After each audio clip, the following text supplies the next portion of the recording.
जय श्री राम दोस्तों, कैसे हैं आप सब। आई होप आप सब बहुत अच्छे होंगे। आपका साथ ऊपर वाले कहाँ थे, तो मैं भी बहुत अच्छी हूँ। तो आज की वीडियो में बात करेंगे हम लोग एकादशी व्रत के बारे में। जी हाँ, षटतिला एकादशी किस दिन पड़ रही है, किस डेट को पड़ रही है, और ये इसका शुभ मुहूर्त जानेंगे, पूजा विधि जानेंगे, और व्रत का पारण का टाइमिंग क्या है वो भी जानेंगे।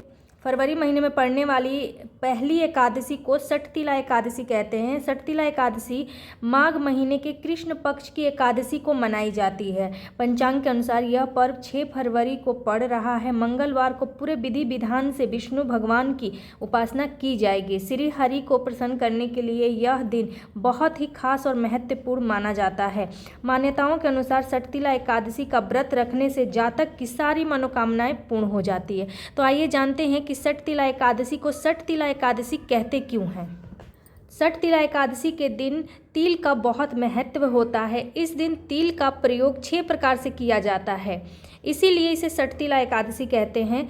तो पहला है कि आप पानी में तिल डालकर स्नान करें। उस दिन स्नान के लिए तिल का प्रयोग किया जाता है। दूसरा है कि उस दिन तिल का उबटन लगाया जाता है, आपको लगाना चाहिए। तीसरा है उस दिन तिल का तर्पण किया जाता है। चौथा है उस दिन तिल से हवन किया जाता है। पांचवा, तिल का भोग श्री हरि भगवान विष्णु को आप लगा सकते हैं, उस दिन तिल का भोग लगाया जाता है।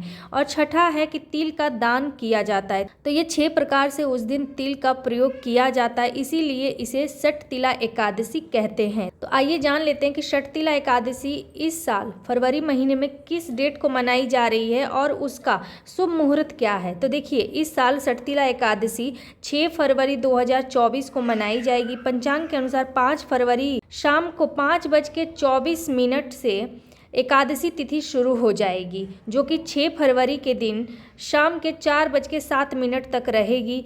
तो उदया तिथि को देखते हुए एकादशी व्रत हम लोग 6 फरवरी को मनाएंगे। तो शुभ मुहूर्त जानेंगे। तो जैसे कि एकादशी का व्रत हम लोग 6 फरवरी को रखेंगे, लेकिन एकादशी की शुरुआत 5 फरवरी के दिन शाम 5:24 से एकादशी तिथि की शुरुआत हो जाएगी, और जो कि 6 फरवरी के दिन शाम 4:07 तक रहेगी। 6 फरवरी को सुबह में ही पूजा मुहूर्त है, और उसी समय सुबह में ही हमें पूजा कर लेनी है। श्री हरि की, भगवान विष्णु की पूजा कर हम उन्हें प्रसन्न कर सकते हैं।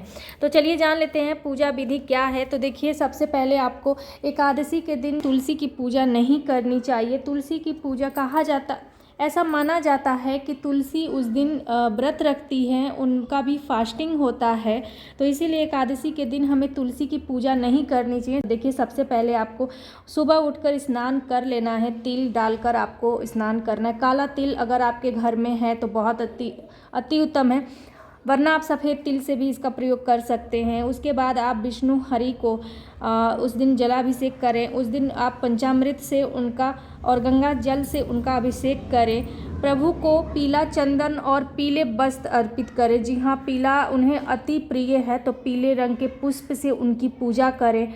उनको भोग में आप तुलसी दल जरूर डालें, तिल का भोग लगाएं, और भोग में आप तुलसी दल का प्रयोग करें। उस दिन आपको व्रत रखना है, संकल्प लेना है व्रत का, और उसके बाद आपको ओम नमो भगवते वासुदेवाय इस मंत्र का जाप करना है। आपको षटतिला एकादशी व्रत कथा सुननी है।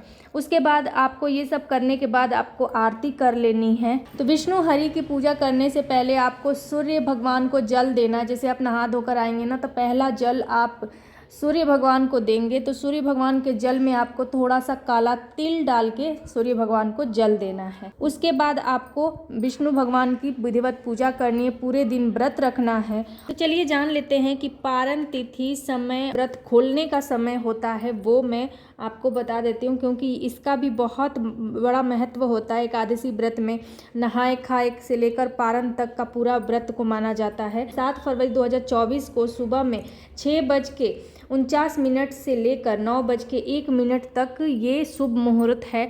आप इसी बीच अपना पारण कर सकते हैं, अपना व्रत खोल सकते हैं। तो व्रत में आप हमेशा रोटी का और सेंधा नमक का बना हुआ ही खाना आप प्रयोग करें, क्योंकि बहुत लोग चावल पारण में ले लेते हैं, तो चावल से हमें बचना चाहिए। पारण में भी चावल का प्रयोग ना करें। उसके बाद हम जैसे कि क्या बोलते हैं, सेंधा नमक, जी हाँ, सेंधा नमक का प्रयोग करना चाहिए और हमें घी का प्रयोग करना चाहिए, क्योंकि बहुत से लोग ना तेल का प्रयोग करते हैं, सरसों का तेल और जो नमक होता है सफ़ेद वाला, ये नमक से बचना चाहिए, इसका प्रयोग नहीं करना चाहिए। तो पूरा व्रत जो होता है वो पारण आप सही से करते हैं, उसके बाद ही आपकी पूरी की पूरी व्रत संपूर्ण माना जाता है। तो पारण जैसे कि नहाए खाए से लेके व्रत रखने तक, पूजा पाठ और पारण तक ये पूरा व्रत चलता है 3 दिन तक। तो इस तरह से आपको एकादशी व्रत कर लेना है। और ये व्रत खुद के लिए होता है, जैसे कि मैंने आपको बताया। तो हमारे द्वारा जाने अनजाने में जो भी हम लोग पाप कर बैठते हैं या जो भी हम लोगों से गलती हो जाती है, उसके लिए ये व्रत किया जाता है। तो इस वीडियो में इतना ही। मिलती हूँ आप सबसे अपनी नेक्स्ट वीडियो में। जय श्री राम।